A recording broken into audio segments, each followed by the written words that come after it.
Hey guys, welcome back to Coach's Corner. This week we're talking about when does more not necessarily mean better. If you guessed it, we're talking about overtraining and the difference between overreaching in a workout and a workout program or training program and overtraining. So when we're talking about overreaching, this is an isolated either workout or string of workouts over the course of maybe a week or two where we're pushing the boundaries, we're pushing the limits. So these may include our tempo runs, our threshold runs, our VO2 max workouts, anything that's kind of pushing us past our current fitness demands. And stressing the body, right? So we're doing this to instill change and adaptation in the body. However, this is strategically planned, and we're always planning to have recovery periods that accompany these periods of time where we're overreaching. So that's how you create change. That's how you get better. However, when we do this over and over again with limited rest, limited recovery, we fall into what's considered overtraining. And there's a few ways to assess this, so I want to go through those right now. For starters, we talked a little bit about how to monitor your resting heart rate before. So by taking your pulse first thing when you wake up in the morning, before you even get out of bed, to find that baseline. Now, when we're in overtraining, one of the symptoms of overtraining is chronically having that resting heart rate elevated about 5 to 8 or more beats per minute each time you take your resting heart rate.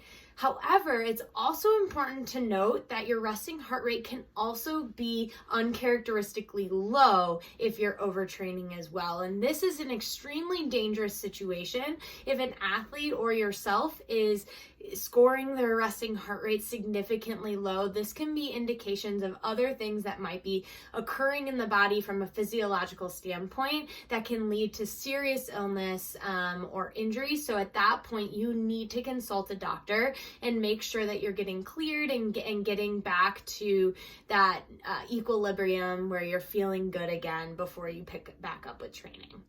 But let's err on the side of heart rates elevated consistently over a week or two. Then we know that we're falling into this situation where we may be overtraining. But that alone doesn't tell us that.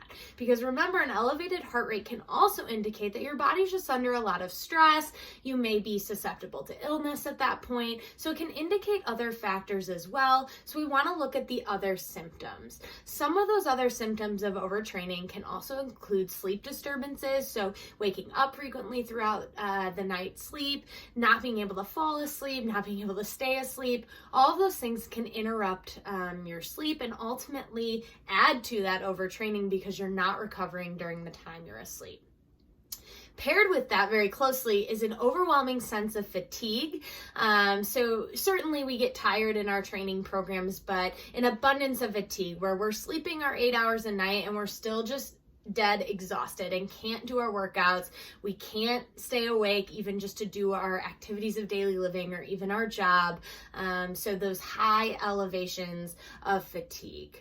Now, with that, you also might have decreased motivation, right? Because if I'm tired all the time, I'm not sleeping well, my resting heart rate's high, I may not be motivated to do workouts. And oftentimes our lack of motivation can be a first trigger for athletes that they may be doing a little bit too much and our body's a little bit overwhelmed.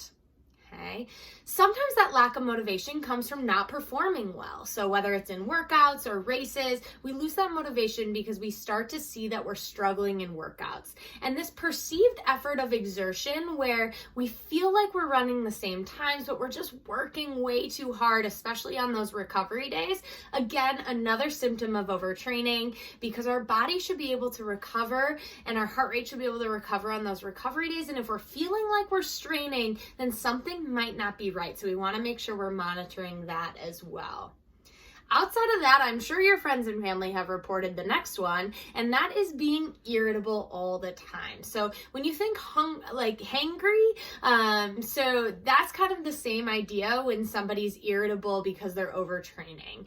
So you want to watch out for this. If there's significant mood changes in yourself or someone close around you, you might want to take a look at the volume of what their training is during that period of time that you notice that mood change or that mood swing and see if it may may be closely related to training too hard or too much volume, too much intensity over the last couple weeks.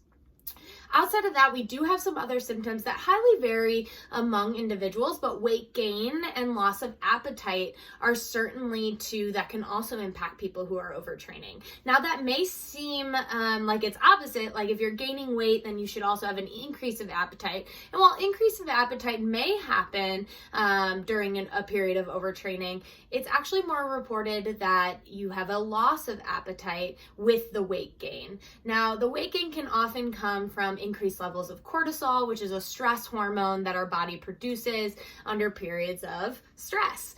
So when we're overtraining, that body is taking on a lot of stressors, whether it's from life and the training combined. And so our body can't identify that we don't need that much cortisol in our body, and that elevation in cortisol can oftentimes result in that weight gain, oftentimes around the midsection, but you can see it all over. So definitely a clue if somebody's doing increased mileage, increased intensity, increased hours on the bike, but they're still gaining weight and they're eating about the same or maybe even eating less, then it's something to consider that potentially there might be a stress hormone working there as well. And it's a good time to go talk to your doctor and get a blood test to rule that out. Now, the last symptom that I'm going to talk about with overtraining is not being able to heal our injuries and being susceptible to recurring illnesses. So upper respiratory infections, chronic tendinitis, even many stress fractures in a row, all of those where we're not able to heal quickly, even with allotted recovery time, those can also be symptoms of that overtraining, because again, our heart rate's elevated, our immune system is kind of on full alert, and it can't keep up with the demands and the stress that our body is undertaking. So certainly it leaves us susceptible to having these lingering issues or these issues that keep returning. So people who seemingly get over the cold or seemingly get over that respiratory infection and then immediately get sick again. It puts us in this place where we're not quite recovered 100% yet, but we're still putting all that stress and our body can't fully fight it off, and we end up sick yet again. Now, those were just a handful of symptoms that can classify overtraining. Certainly in female athletes, you may see a loss of their period, so keeping an eye on their menstrual cycle, that's going to be important as well. You as an athlete should know and be able to track the times of the month when you should be experiencing that. And if you see that you're missing it, then you need to consult your coach. You need to talk to your doctor, maybe even a registered dietitian, to make the appropriate adjustments to both your training and your diet so that you can continue to stay healthy and continue to progress forward. Certainly there's other symptoms as well that I may not have noted here. So just because you don't experience all of those symptoms altogether doesn't mean that you're not susceptible to overtraining. So keep a journal, keep a log of how much you're doing, how intense the activity that you're doing is, and be sure to monitor that over time so that you can make sure that you're progressing slowly and appropriately and not putting yourself in a damaging or dangerous situation where you end up injured, sick, or worse. Certainly consult your doctors, consult your coaches to make the necessary adjustments so that you can get back to training and racing effectively if you do fall into these overtraining periods.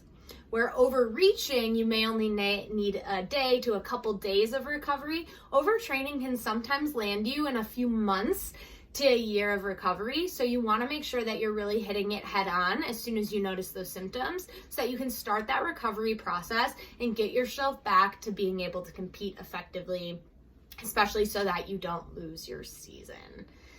This was a very serious topic, and I hope that you guys take this to heart and continue to monitor throughout training so that you can prepare for the upcoming season. As always, thank you guys for watching. This was Coach's Corner.